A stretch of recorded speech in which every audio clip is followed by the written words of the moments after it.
കോഴിക്കോട് രാമനാട്ടുകരയിൽ തീപിടുത്തം. പെയിന്റ് കടയ്ക്കാണ് തീപിടിച്ചത്. അഗ്നിശമന സേനയെത്തി തീയണച്ചു.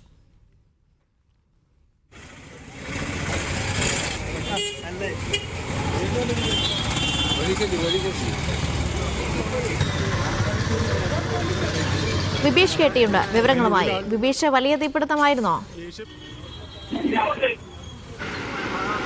അതെ, രാമനാട്ടുകര ടൗണിൽ തന്നെയുള്ള ഇന്ത്യൻ അസോസിയേറ്റ്സ് എന്ന പെയിന്റ് കടയ്ക്കാണ് ഇന്ന് രാവിലെ തീപിടുത്തമുണ്ടായത്. ഈ പെയിന്റ് കട ഞായറാഴ്ച പ്രവർത്തിക്കുന്നതല്ല, 1 മണിക്കൂർ മാത്രമാണ് പ്രവർത്തിക്കാറ്.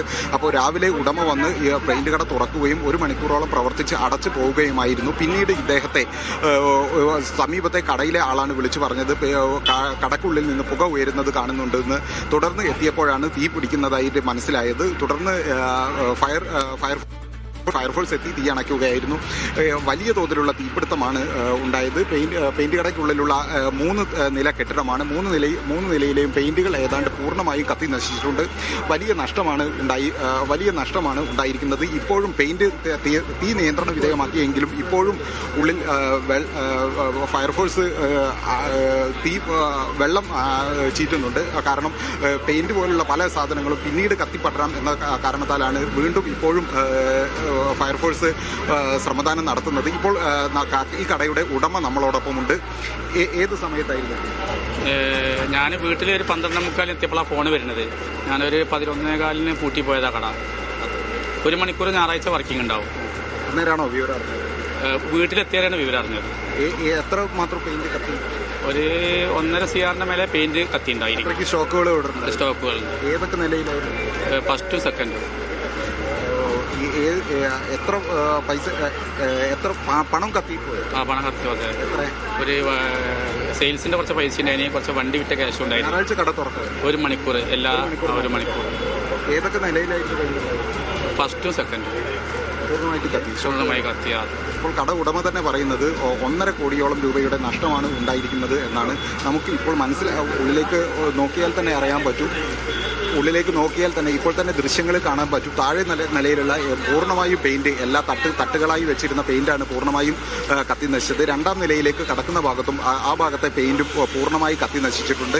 വലിയ ദുരന്തമാണ് ഒഴിവായത്. സമയോചിതമായി ഫയർഫോഴ്സും അതുപോലെ നാട്ടുകാരും ഇടപെട്ടതാണ് വലിയ ദുരന്തം ഒഴിവായത്. സമീപത്തെല്ലാം വലിയ തോതിൽ കൂടുതൽ കടകളുള്ള ഭാഗമാണിത്. തൊട്ടടുത്ത കടകളിലേക്കൊന്നും തീയോ മറ്റോ ആളിപ്പടരാൻ സാഹചര്യം ഉണ്ടായിട്ടില്ല.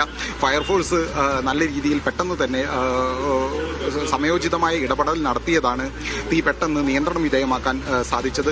ഇപ്പോഴും ഉള്ളിൽ തിന്നർ പോലുള്ള തീ പെട്ടെന്ന് പടരാൻ സാധ്യതയുള്ള സാധനങ്ങൾ ഉള്ളിലുണ്ട്. അപ്പോൾ ആ ഭാഗത്തെല്ലാം കൂടുതൽ വെള്ളം ചീറ്റി പൂർണ്ണമായും തീ നിയന്ത്രണ വിധേയമാക്കാൻ കാരണം എന്ന കാര്യത്തിൽ വ്യക്തത വന്നിട്ടുണ്ടോ? ഷോർട്ട് സർക്യൂട്ടോ മറ്റോ ആണോ, അല്ലെങ്കിൽ മറ്റെന്തെങ്കിലും കാരണമുണ്ടോ? തീപിടുത്തത്തിന്റെ കാരണം വ്യക്തമായിട്ടില്ല. ഷോർട്ട് സർക്യൂട്ട് ആണോ എന്നാണ് സംശയിക്കുന്നത്. എന്നാൽ ഫയർഫോഴ്സിന്റെ ഉദ്യോഗസ്ഥരടക്കം പറയുന്നത് പരിശോധനയ്ക്ക് ശേഷം മാത്രമേ പറയാൻ കഴിയുകയുള്ളൂ എന്നാണ്.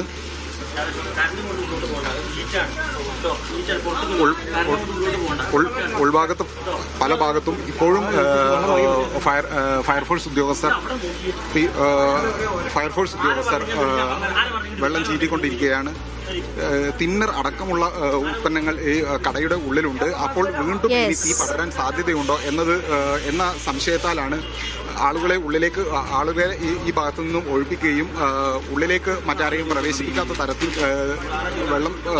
നിലവിൽ തീ നിയന്ത്രണ വിധേയമാക്കാൻ സാധിച്ചിട്ടുണ്ട്. പക്ഷേ ഇപ്പോഴും പെയിന്റ് ഉൾപ്പെടെയുള്ള സാധനങ്ങളാണ് കൂടുതൽ തീ ആളിപ്പെടാനുള്ള സാധ്യതയുണ്ട്. അതുകൊണ്ട് വെള്ളം ചീറ്റുകൊണ്ട് ഫയർഫോഴ്സ് ഉദ്യോഗസ്ഥർ ഉൾപ്പെടെയുള്ളവർ അവിടെ സ്ഥലത്തുണ്ട്. ഏതായാലും ഈ ഉടമ പറയുന്നത് അനുസരിച്ചാണെങ്കിൽ ഏകദേശം 1.5 കോടിയോളം രൂപയുടെ നാശനഷ്ടം ഉണ്ടായിട്ടുണ്ട് എന്നാണ് അദ്ദേഹം പറയുന്നത്. ഏതായാലും ആളെ അപായമൊന്നും ഉണ്ടായിട്ടില്ല. വിബീഷ് കേട്ടിയാണ് വിവരങ്ങൾ.